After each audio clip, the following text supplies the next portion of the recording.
Welcome to today's video. Today we're going to be testing some new products from the brand Too Faced. We have the Pinker Times Ahead Positively Playful Eyeshadow Palette, and we have the Cloud Crush 93% Natural Blurring Blush. I'm super pumped about both of these products, and I cannot wait. Let's manifest spring here with these bright, fun colors. All right, so this is the Cloud Crush Blurring Blush packaging. Is this not the cutest little thing you've ever seen? I got it in the shade Velvet Crush. I am so pumped. So this is supposed to give a cloud-like kiss of color with an airy diffused blurring blush. It is infused with flower extract blend. Its ultra smooth cushiony velvet powder offers a seamless wash of buildable rejuvenating color for a natural blurring effect with a soft second skin feel that wears like a dream. It smells so good, almost like coconutty, fruity, tropical. Guys, this is so beautiful. It's going on really easily, blending in like a dream, applying really nicely. It's pigmented, yet it blends out really easily and is very like, let's say, you go a little heavy. It's very like fixable. It does look very flattering on the skin. What do you guys think? I love the shade too. So I'm very happy with that. It does have a very like second skin like finish and like very airy kind of like all those claims are looking to be true. It does look nice and smooth on the skin. I wouldn't say it's like overly blurring my pores, but it's definitely not emphasizing any texture. And I do think that that area does look really nice and smooth, and it doesn't have any like powdery, chalky, drying consistency. So I'm really happy with this so far. Let's go on to the Pinker Times Ahead eyeshadow palette. So it says, forget about yesterday's troubles and look forward to Pinker Times Ahead with this positively playful palette of 14 multi-finish eyeshadows in jubilantly joyful shades and delightful textures that are sure to have you twirling with blissful expectations of beautiful days ahead. So I love the description, so cute. It's a little smaller than I thought it was going to be, but it is very pretty, so I'm really pumped. I don't know where I'm going to go with this. I'm applying the Hourglass Veil eyeshadow primer. It has a smell to it. It's almost like sweet and candy-like. Ooh, I love a good like soft cream colored eyeshadow. Look at the difference that it makes. And just like evening out that eyelid and just brightening it up. That shade would also be really nice for like highlighting or blending things out. It smells so good. Very pigmented so far. I am liking this shade. It seems to be building nicely, yet blending out really seamlessly. I'm not mad about that. That's really, really pretty.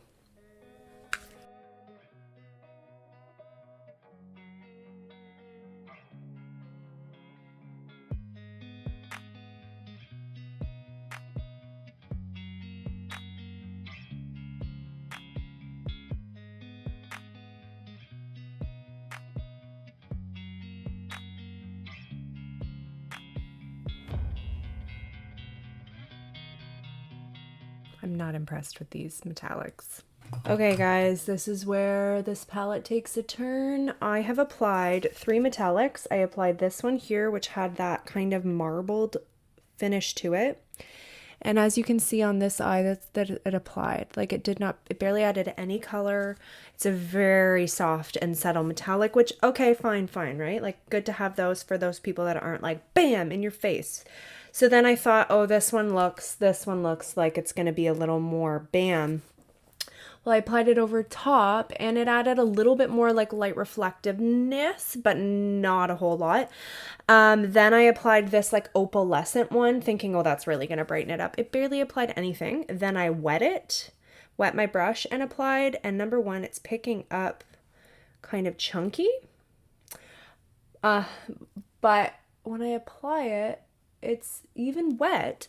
Like that's as good as it gets. I mean, I'm not impressed with that, guys. Unfortunately, for the amount of money that this was, no, I'm not impressed with this at all. Okay, let's go into this golden one, which is the large pan highlight. I will say that this matte here is beautiful. It's like a magical matte that like blurs and blends everything out. I picked up the gold here. I'm gonna wet it. Can this like, oh, we're getting a little something. Okay, that is a little better, but it's like for the money, like that is not, I could get that at the dollar store. I literally just, or not the dollar store, the drugstore. I literally just reviewed a brand called Uma, or Uma, I don't know. And the metallics were fantastic. It's from the drugstore and significantly cheaper, and honestly the mattes were just as good as these, if not better, and the metallics were like spot on beautiful. So I already am not impressed with this. I'm gonna just even out the eyes a little bit. The only way I'm getting decent pigmentation is like picking up a crap ton of product and wetting it, and it's still not delivering like nearly as much. Like, don't get me wrong, this look doesn't look bad, but for the money, you could get this from the drugstore and you could honestly get better. Okay, let's swatch. Oh my goodness, these metallics suck. I'm sorry. Like, I'm sorry. That's as good as it can get. Like, when I swatched it, it looked okay, but even I applied it to the center there and it's just like blah. There's no color to it. And it feels dry. Like, I feel like I can barely pick anything up. Like, it won't come off the pan. Yeah, I'm not happy with that at all. Let's go into the green and swatch. This one feels a little bit better than the purple, I will say. But it doesn't, I mean, that's decent. I don't know. I just like, I like the light reflectiveness of it, but when you put it on your eye, it doesn't go as smooth and creamy as it does on a swatch. And then even if it did, like, I would like a little more color to back it up. That's maybe just personal preference. Let's try this blue. See, this is sad. Like, to me, those are sad. Can I just show you guys some real good?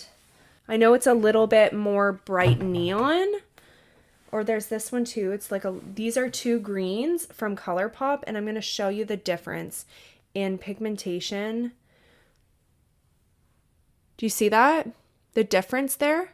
Like, they're light reflective, but they have the color behind them to back them, whereas these ones just look so faded and blah. But like, you get the idea, right? So I'm not super impressed. I'm not even gonna bother putting the other ones on because I know I'm just not gonna be happy with it, and I don't want to like this looks half decent. So I'm just gonna leave it as this, and unfortunately, this is as good as it gets. The blush though, I did really like the blush. Let's go and add a little bit more on now that we have some color on the eye. So I'm gonna go ahead and finish up this makeup, and I will come back to show you the final look. So this is the finished look with the blush in the eyes. I did pop on some liner and lashes, and it really made the look a lot better. Sorry, my daughter is up now and she's a nutball right now. Okay, relax. So I'm not loving the eyeshadow palette. I personally don't recommend it. I think you can find better elsewhere, even from the drugstore. But the blush I do really like. I think it's nice pigmentation. It's blendable, easy to use, and it does have a nice finish to it as well. So I would definitely use that again. Is it like mind-blowing, game-changing blush? I don't think so, but it's definitely really nice, and I do think that it is worth the purchase.